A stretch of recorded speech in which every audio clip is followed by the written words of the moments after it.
Girl, if you haven't watched Real Housewives of Potomac, you better get into it. Now, this is a review of Real Housewives of Potomac, Season 5, Episode 13. Double for her trouble, honey. I'm a little insulted that you continuously return to say that I should be against Monique. Let me tell you, young woman, that I coddled you a year ago. So I started with that scene because that was basically the highlight of the episode. But I'm gonna give you a full rundown before I get to that and get into that discussion or that conversation that was had between Karen and Candice. So the episode basically starts off with Monique trying to rally the troops to come to her Not for Lazy Moms live podcast show. And she says she really wants them there to basically show them that she's a changed person. 2 weeks have passed and she has totally transformed. Um, and, really kind of show them that she has grown and she's been doing some soul searching. And I thought maybe there was some sort of time jump for the first time ever because we see where Monique, she totally takes a 180, and she calls up Dr. Wendy, darling, and Robin to kind of invite them to her event, as well as Karen, who Karen immediately says, "I'm going to be there. I'm going to support my friend. You can count on me." But then in the end, she didn't show up. But anyways, that's another tea. Then Robin, confirms that it hasn't been more than 2 weeks, and already she's a changed person. That was quick. She was like, I ain't buying it. And Dr. Wendy was like, straight up, girl, listen, you told us 2 weeks ago that you were not remorseful for trying to beat Candace up at the wine bar. And for that reason, I don't want to be around you. I don't want to participate. And I will not be able to be in the same room with you until you, are able to apologize and really hold yourself accountable for what you did, girl. So, that was that. And I always liked Monique, and I believe that with enough sessions, with her, pastor, she could really put some work in to, really, grow personally and, kind of, change things, and transform herself in a healthy way. But I can also understand how trying to convince, coworkers, people you work with that she's grown into a different person over the course of 2 weeks would just annoy them, especially since they were there, they saw what happened, and you have expressed to them in the past that, listen, I do not feel remorseful. And given the fact that also Monique has been blaming her outburst at the wine bar on, you know, Candace, spilling the wine on her and all of these things, and she's not really taking full accountability. So I can understand, Wendy's position and Robin's position and not wanting to be there. But I can also understand Monique, and her, she has been doing the work, and she expressed to her pastor that she does feel remorseful for physically lashing out at Candace. And I think it would have helped a lot if in that phone call or in that conversation she was having with the girls that she said that, listen, I've been doing some personal work and I've grown personally, and I really feel like I am sorry for what happened, and I really can see now how my actions, how I might have taken things a little bit, overboard, and I really want to apologize to the girls. So I don't see why she didn't tell the other women that when she called them to invite them to the podcast. Aside from that, though, I really liked Monique's personal advisor, Chris's godfather, Pearl.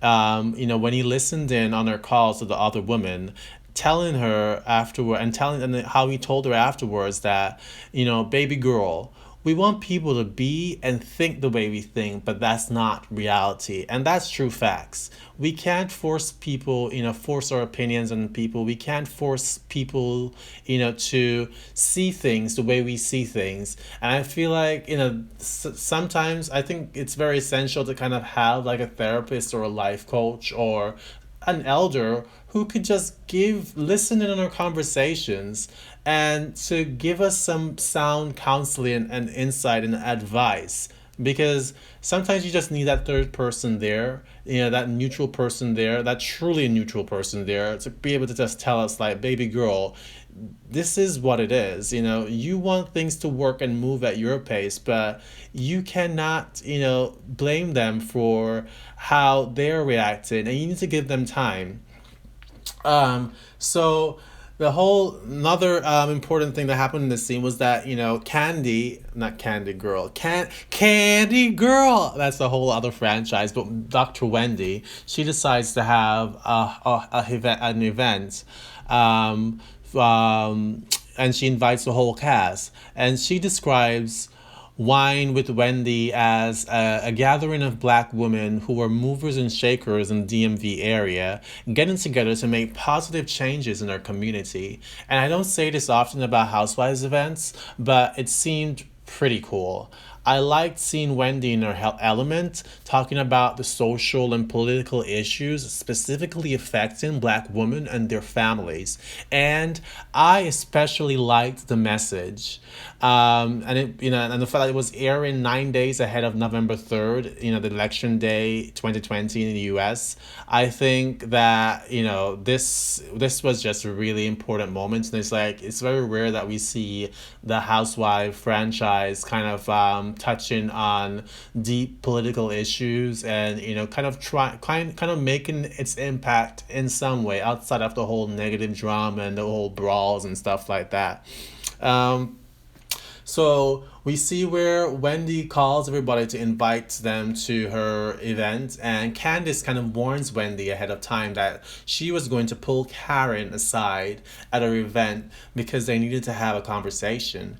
And the conversation that she wanted to have was regarding the fact that Karen has been so insistent on staying out of this matter between Candace and Monique, even though, if she has tried so hard not to choose one side over the other, but she has managed to upset both of them, and we see in a few scenes where we see in the scene where Ashley, and Monique sits down.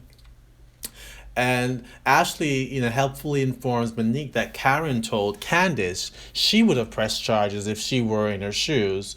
Monique was like, "What, girl? What? Really? Yeah." So, some other filler things that happen in the scene. Juan sits down with Robin's parents that tell him about the marriage. Karen and Mr. Black Billionaire, goes to counseling and they start talking about these things. I wasn't really, that was a really nice scene, but, I really kind of checked out a little bit because, it was like a bit of a snooze fest because, I don't know, for some reason I was not interested. But fast forward to where the juicy stuff starts at Wendy's little event, nice event.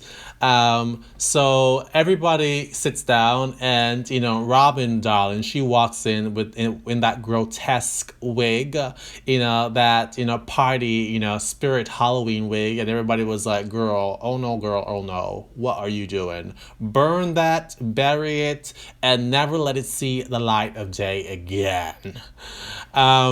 So while the other woman, discuss Karen's marriage upstairs, Candace takes Karen downstairs to kind of discuss the elephant in the room.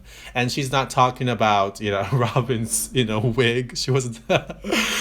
Candace says that she feels that Karen has been coddling Monique and making excuses for her. And in doing so, she's choosing Monique's side. But Karen, the grande dame, darling, was like, "No, honey. But Candace was like, "What I need to hear from you is that you understand what Monique did was wrong. It's confusing to me that seeing what you saw, you could still be this soft.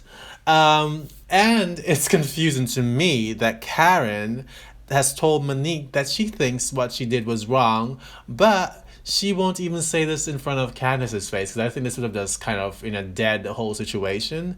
So I feel like Karen is straddling the fence. She says she doesn't want to have any parts in this, but she has basically put herself in the midst of this because she has told Candace that if she were in her shoes, she would have filed press charges, and then she is basically on the other end to Monique has said, listen, I think what you've done was wrong, but she's not telling.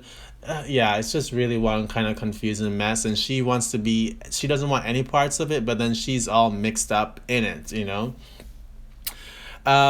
So Candace is confronting Karen about this, and she says that what her response to Candace, with regards to what Candace had said to her was that one of the things that I know about you, Candace, is that you're brilliant.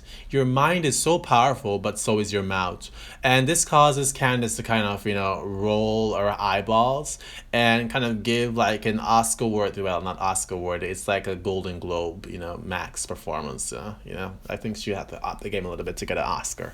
But Karen isn't even Karen isn't even done. She says that she's insulted that Candace wants her to be against Monique, especially considering that a year ago it was Candace who was coddling and protecting. She was coddling and protecting. And she was like, to Candace, she was like, when I was holding you down, I didn't always agree with you or what you had done or said to the others. And I'm going to do no more for my friend Monique than I did for you. And it became quite the monologue, and I feel for Karen being stuck in the middle of mothering like two wayward semi-daughters. Unfortunately, she follows it up with a very weird add-on once Wendy joins in on the conversation, exclaiming, something is wrong with Monique medically, and I will stand neutral until I hear the medical reports. And that for me was a little bit confusing. I kind of raised my eyebrows and was like, what? Girl, listen, this is going to cause another, pot of mess. And Karen and Wendy starts getting into it about the medical definition of rage blackouts, but Candace stops them before it goes too far, saying she doesn't want to cause further division in the group. And I feel, considering that next week Karen is going to have to explain to the woman she's been sticking up for so hard why she also advised Candace to press charges against her, I think Real Housewives of Potomac is going to be able to present.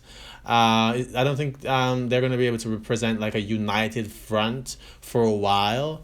But, girl, listen.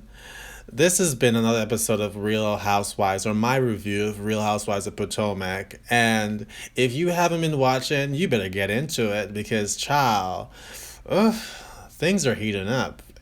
Child, what a season, what a season. Bye.